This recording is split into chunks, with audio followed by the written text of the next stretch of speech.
Okay, so get this right.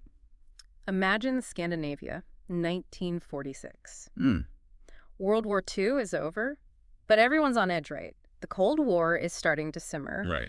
and suddenly, all over the skies, there are these things. Things that nobody can explain. Exactly, things that nobody can explain. And that's what we're diving into today, these ghost rockets. Hundreds of sightings of these things, Huh. all describing basically the same thing, like these rocket shapes zipping around, doing crazy thing. And the weird part, nobody's claiming them. Nobody. Nope. Not the Soviets, not the Americans, nobody, even official investigations. Totally stumped. Talk Yeah. about a mystery, right? It really is. One of the things that always gets me about the ghost rockets is just how consistent all the descriptions were. Yeah. Oh, yeah. It didn't matter if the reports were coming from, like, rural Sweden or, a city in Norway. People were seeing basically the same thing. What, like little green men? No, no, nothing like that. But they described these objects as, quote, cylindrical or cigar-shaped Hmm. consistently. And no wings, no tail fins, nothing like the aircraft they were used to seeing. So not just some blurry lights in the sky then. Oh no, people were seeing definite shapes. And the way these things moved, the speeds and the maneuvers, way beyond anything that any country had at the time, at least that we knew of. So what did people think they were? Did they jump straight to, aliens? Well, you have to remember the context, right? The world had just come out of a war where technology had, like, exploded. Radar, jet engines, the atomic bomb. Right, right. So a lot of people, especially military folks, their minds went straight to, okay, what kind of secret weapon is this? Makes sense. So who were the prime suspects? The Soviets. Oh, definitely. They were the obvious ones, right? The Cold War was heating up. But their technology wasn't that advanced, was it? Well, that's the thing. Even the stuff we know they were working on back then, it wouldn't have been capable of what people were describing with these ghost rockets. And then, of course, there were always whispers about the Nazis. The Nazis. But they'd lost the war. I know. But there were all these rumors about secret projects, wonder weapons they might have been developing. Some people thought maybe they stashed this tech away somewhere, and now it's back. Okay, so we've got Cold War paranoia plus some good old-fashioned conspiracy theories. But if it wasn't some secret weapon, what else were people thinking? There were, of course, some less dramatic theories floating around, too. Right. Some scientists suggested these ghost rockets could be meteors. Meteors? Yeah, like entering the atmosphere at a weird angle, or maybe even breaking up in a way that kind of made them look like they were flying under control. Others thought it could be some strange atmospheric stuff like ball lightning or, Mhm. those weird temperature inversions that can mess with how things look in the sky. Right, right. So, mistaken identity. But could any of that really explain the speeds and, like, the sharp turns that people were reporting? Meteors don't exactly do 90-degree turns, do they? That's exactly the problem with those explanations. Yeah. They don't quite fit all the details. And what really makes it a head-scratcher is that there was never any physical evidence found. What do you mean? Well, there were reports of these ghost rockets crashing, right? Hmm. Into lakes, forests, all sorts of places. Yeah. But no wreckage was ever recovered. Nothing. And, that lack of any tangible proof is something you see a lot with UFO sightings. And it makes you wonder if maybe what we're dealing with is something that just doesn't operate within, like, our current scientific framework. Whoa. Okay, hold on a second. You're saying our instruments, even back then, couldn't pick up what these ghost rockets were made of, or? It's definitely a possibility, isn't it? Think about it. What if something could travel through our atmosphere, but interact with it in a way that we just haven't figured out how to detect yet? It really challenges what we think we know about, about what we can even observe in the first place. It's like we're trying to understand a whole other dimension or something. Right. So, what did the authorities do about all this? Did they just write it off as mass hysteria? Oh, no, not at all. The Swedish military in particular, they were very concerned. They were already super on edge because of, the whole Soviet situation. Yeah, the Cold War. Exactly. And then they have all these unexplained objects flying around in their airspace. They had to take it seriously. So what did they do? They launched a full-on investigation. They interviewed witnesses, they gathered data, they brought in all sorts of experts to try and make sense of it. They really wanted to get to the bottom of it. But they weren't the only ones, right? Didn't this even reach the United Nations? You're right, it did. The Swedish government, they reached out to Norway and Finland to see if they were experiencing the same thing. And pretty soon, the UN formed a whole committee to look into these ghost rockets. It was actually one of the first times the UN ever formally addressed the issue of UFOs. Really? Wow. So why were they so concerned? Well, I mean, remember the context. The world was just teetering on the edge of another major conflict, and they were worried that these objects, these ghost rockets, could be some new kind of weapon. Hmm. And in that climate, that was a very real fear. So even though nobody knew what these ghost rockets were, they were already having an impact on global politics. Exactly. This seemingly like local phenomenon. Hmm. It was suddenly on the world stage. It became this big symbol of the unknown, of this possibility that, well, that we might not be alone in the universe. So we've got unexplained objects, baffled authorities, and now a global audience hooked on this mystery. Sounds like we're just scratching the surface here. We're back. And, you know, thinking about these ghost rockets, it's not just the mystery of what they were, it's how people reacted to them.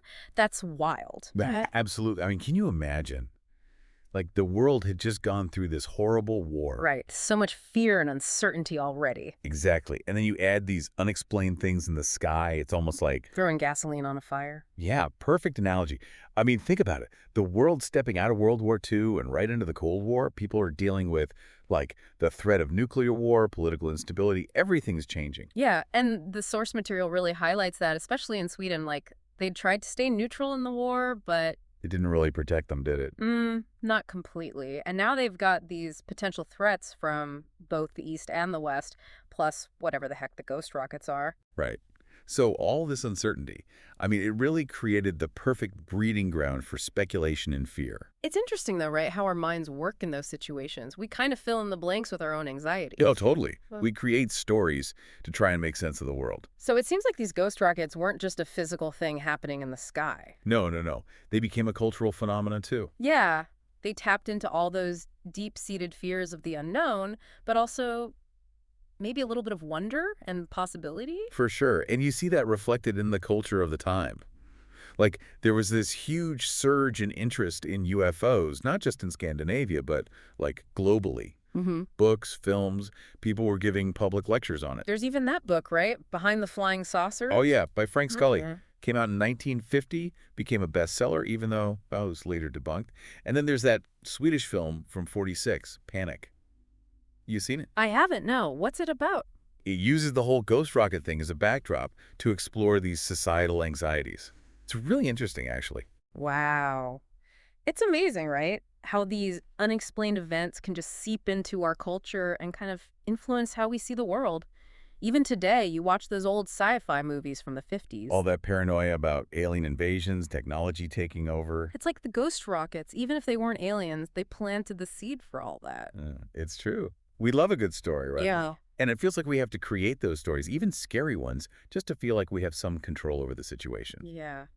But it wasn't all just cultural, right? Didn't the ghost rockets also have real-world impacts, like on national security and stuff? Oh, yeah, for sure. I mean, the Swedish military was freaked out. They were on high alert, beefing up their defenses, doing a ton of surveillance. It was like they were trying to anticipate the next move in a game where they didn't even know the rules. They must have felt so powerless. Totally. They even considered shooting down these things if they showed up again. Aha! But they were really hesitant. I mean, what if they accidentally started a war with the Soviets? Or, Where- whoever or whatever was behind these things. Yeah, that's a tough spot to be in. Trying to defend against something you can't even identify. Exactly. And it definitely added to that whole Cold War tension and paranoia that was already building. It just goes to show you, right? Even these unexplained phenomena can have real-world consequences. I mean, they can impact military strategy, international relations, even how the public feels. It's a good reminder that sometimes it's not just about the facts or the answers. Sometimes it's about how people perceive those things.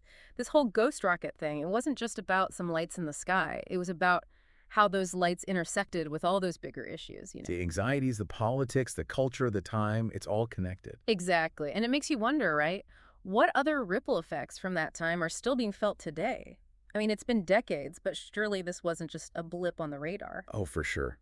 The ghost rockets, they left a legacy, both Well- in how we think about UFOs and in how we investigate these types of phenomena. But you know what?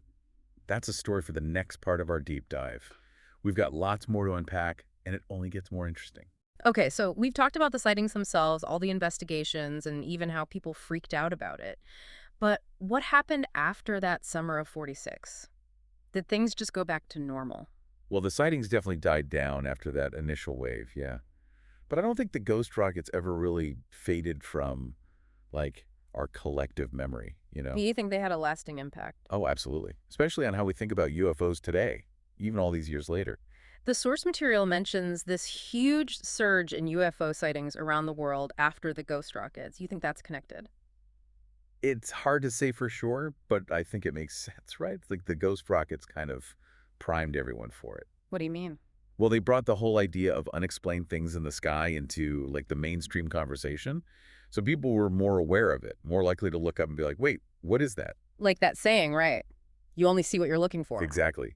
And it wasn't just everyday people. Governments and scientists started taking the whole UFO thing more seriously, too. Because of the ghost rockets. Yeah. I mean, before 46, most UFO reports were just dismissed as hoaxes or, people imagining things. Right. But the ghost rockets were different. There were just so many credible witnesses. And then you have these official investigations going on.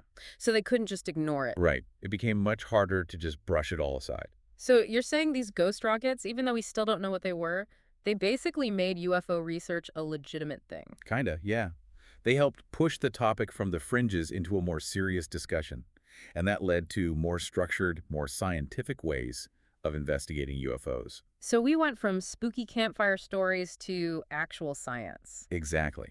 For example, groups like NICAP, the National Investigations Committee on Aerial Phenomena, popped up in the 50s. They were really influenced by the ghost rocket mystery. What did they do? They tried to bring a more rigorous, evidence-based approach to UFO research. Less speculation, more data. So a more grown-up approach. Yeah, exactly. It's interesting to think about, right? Like, sometimes it's not the big discoveries that push science forward, but the mysteries, the things we can't explain. Makes sense. And speaking of things we can't explain, what about the big question? What were the ghost rockets? Do we have any better answers now? Well, the truth is, no, not really. Some of those theories we talked about earlier, like the meteors or weird weather stuff, they're still possible. Okay. But there's also a chance it was something totally new, something we don't even have the tools to understand yet. And of course, there's always the alien theory. That's still a popular one. Right. So the mystery's still alive and well. But even without a definitive answer, what can we take away from all this? What's the legacy of the ghost rockets, besides a good story?